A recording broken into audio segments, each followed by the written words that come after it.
The 4 verses we're about to read give us insight into how our scriptures came to be. These verses are faith-building verses. We're going to look at Luke chapter 1, verses 1 through 4, and as I read these, the verses will appear on the screen. Inasmuch as many have undertaken to compile an account of the things accomplished among us, just as they were handed down to us by those who from the beginning were eyewitnesses and servants of the word, it seemed fitting for me as well, having investigated everything carefully from the beginning, to write it out for you in consecutive order, most excellent Theophilus, so that you may know the exact truth about the things you have been taught. Luke is the author of the book that bears his name. In Colossians chapter 4, verse 4, we learn that Luke is a physician. Luke is writing to a man named Theophilus. The word Theophilus means lover of God. And so the purpose that, or the reason that Luke is writing to Theophilus, this lover of God, is found in verse 4. He says, so that you may know the exact truth about the things you have been taught. Did you notice that he said exact truth? How is it that Luke has exact truth? Well, if we back up to verse 3, we read that he investigated everything carefully from the beginning. So think about Luke. He's a doctor. Someone comes to him and needs a cure for an ailment. What's he going to do? Well, he's going to first ask about their symptoms. He's going to try to find out maybe what they've eaten, things of that nature that could possibly have caused the problem that they have. And once he's investigated everything, then he will develop a cure for whatever it is that ails them. Luke takes that same discipline and applies it to the things of Jesus Christ. He says that he has investigated everything carefully from the beginning. And so he applied that discipline as a doctor to the things of Christ and did investigation. Why did he do that? So he could write it out in consecutive order for Theophilus. So the account that we have from Luke is a chronological or consecutive order account, isn't it? Now, where did Luke get his information? Well, in verse 2, we learn that these things were handed down to us by those who from the beginning were eyewitnesses. Now notice that Luke says they were handed down to us. He didn't say them. He didn't say the people of old. He said to us. He's including himself in that number. Luke received the information about that generated his faith from eyewitnesses, people who were there with Jesus Christ. And so, imagine, if you will, Luke taking this discipline and carefully investigating everything, going to these eyewitnesses, asking them questions, talking to them about what they saw and heard with Jesus Christ, and then he carefully documents everything. And then when he's ready and he's interviewed all the people that he can find to interview, he then sits down and compiles this book to Theophilus, an orderly account of the life of Jesus Christ.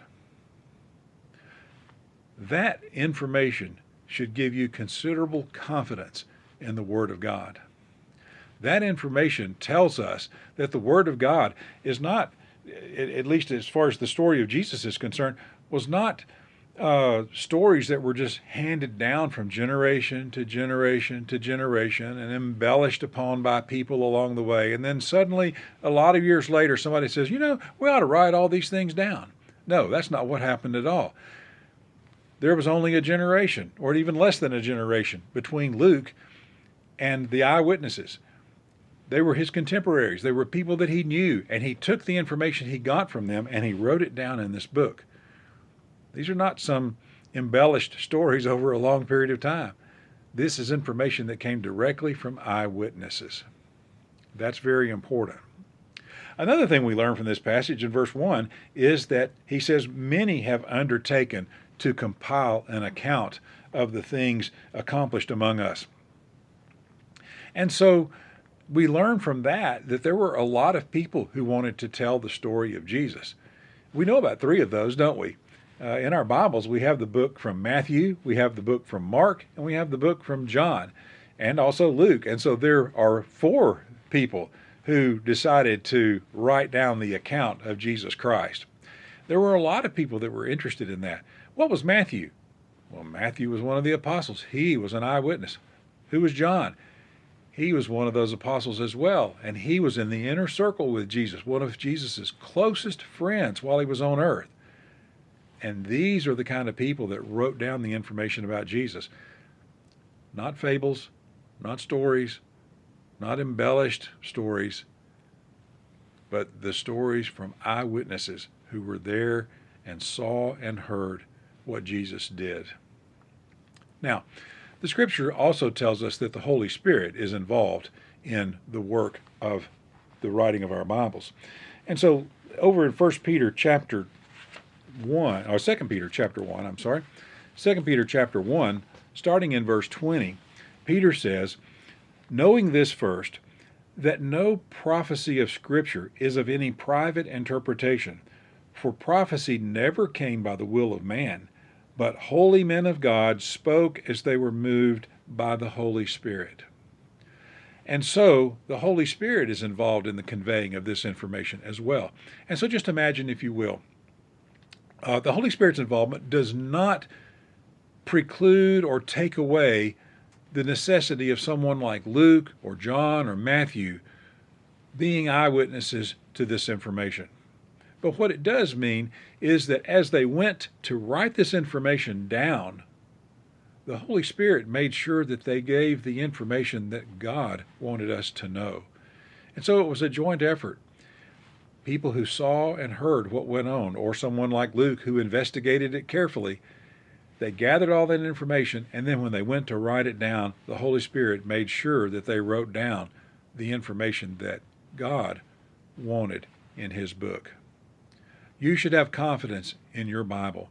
It is a book from God. It is a book that God has intentionally been a part of writing and conveying to us.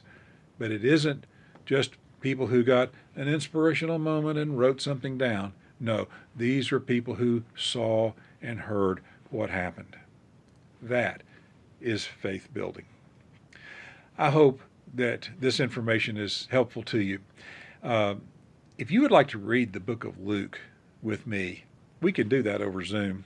Love the technology of Zoom, and we can get together and we can read the book together. It's a fascinating book, and I would enjoy reading it with you. Also, up here in the corner, there's going to be a link that will link to a video that I did called The Bible, Where Do I Begin? And it gives 6 steps for how to begin your journey through the Bible. And so if you'd like to view that video, click on that link. That'd be a good one for you to look at. I appreciate your time. Thank you very much, and I hope that I can be a blessing to you.